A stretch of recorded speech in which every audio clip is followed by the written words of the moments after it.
Awit 51:1-12.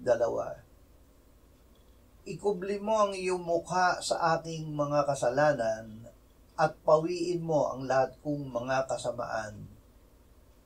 Lumalang ka sa akin ng isang malinis na puso, O Diyos, at muli mong baguhin ang matuwid na espiritu sa loob ko.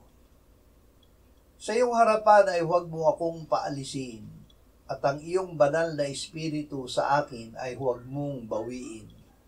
Ibalik mo sa akin ang kagalakan ng iyong pagliligtas at alalayan ako na may espiritong nagdanais. Ebanghelyo ng kaluwalhatian.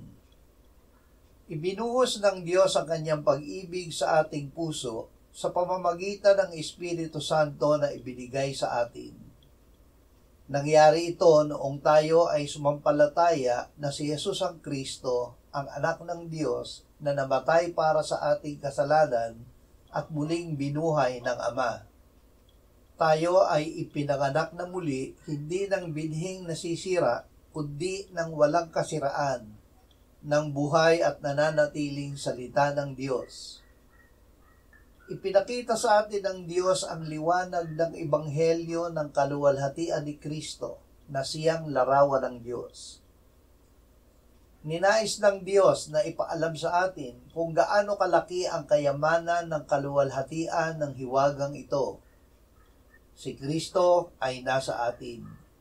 Siya ang ating pag-asa sa kaluwalhatian.